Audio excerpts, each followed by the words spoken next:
در دانشکده اقتصاد و سودای دانشگاه دولتی تجارتی تاجیکستان دوره یکم آزمون‌های جمهوری علم فروغ معرفت و فروغ سوپی دانایی کتاب است برگزار گردید. آزمون مذکور از روی 6 نامیناسیون گزارنده شد که در آن دانشجویان از تمام فاکولته‌ها اشتراک و هنرنمایی کردند. آزمون جمهوری علم فروغ معرفت در دانشکده ما از روی نامیناسیون‌های متماتیکا، تکنولوژی انفرماسیونی، بیولوژی، فیزیک و گئوگرافی تشکیل و گزارنده شده ایستاده است.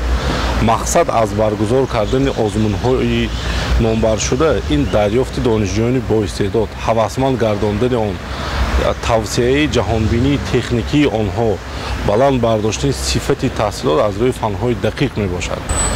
مقصد از برگزار نمودن آزمون‌های نامبر شده در آن است که دانشجویان را از یک طرف از جهت مالیوی هوسمند گردانیم، از طرف دیگر برای بلند برداشتن صفت تحصیلات، برای بلند برداشتن هوسمندی دانشجویان برای آموزش فن‌های دقیق طبیعت شناسی و ریاضی زیاد نماییم. انیسه اشرف برابری دیگر دانشجویان این دانشکده در آزمون جمهوری فروغ سوپی دانایی کتاب است اشتراک می‌کند و به آزمون آمادگی جدی دیده است. بیش از 90 کتاب‌های بدیهی و معاصر مطالعه کرده است. می‌گوید که مقصدش از اشتراک در چاره‌بینی و جز از بلند کردن مهارت نطقی و سخنوری اینچنین موقع خاص خود را پیدا کردن در جمعیت است، اما اختصاصش اداره‌کنی مقامات دولتی و محلی است. نوابسته از این شعر می‌خواند و مطالعه می‌نماید. هدف و مقصد ما از این چاره‌بینی امروزه که در دانشگاه ما گذرانیده شده ایستاده است، این بلند برداشتنی سطح معنوی خلق و جامعه کشور عزیزمان تاجیکستان می باشد. ما سپاسگزاری خود را به پیشوای ملت محترم امام علی رحمان می رسانیم که به ما چنین شرط و شرایط را مهیا نمودند.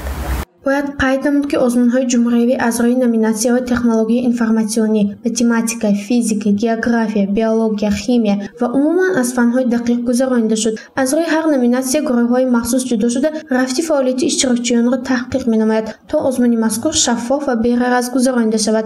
مثلا دانشجو میرزا بختیار میرزا بابایف در نامیناسیون بیولوژی دانش خود را می‌سنجد و خود را اشتراکچی آزمون علم فروغ معرفت نام‌نویس کرده است. هدف از تشکیل کردن و اشتراک کردن در این برنامه در این باشد که به سطح جمهوری برآمدن و کوشش کردن و راههای پیش گرفتن این مسئله ها، فاجعه های اکولوژی که در طول زمین امروز ها رخ داده ایستادند پیشگیری کنیم. مرحله اول آزمون‌های جمهوری علم فروغ معرفت و فروغ سوپی دانایی کتاب است در بیشتر دانشگاه‌های عالی و تحصیلات میانه جریان دارد. یکی از هدف‌های آن این بلند برداشتن معرفت اهالی عاید به خواندن و مطالعه نمودن باشد. دیگر از مقصدش دستگیری مالیوی لیاقتمندان است. گزارش شهزاده نعیمزاده و نعیم جان ایوبوف برای برنامه اطلاعاتی خبر.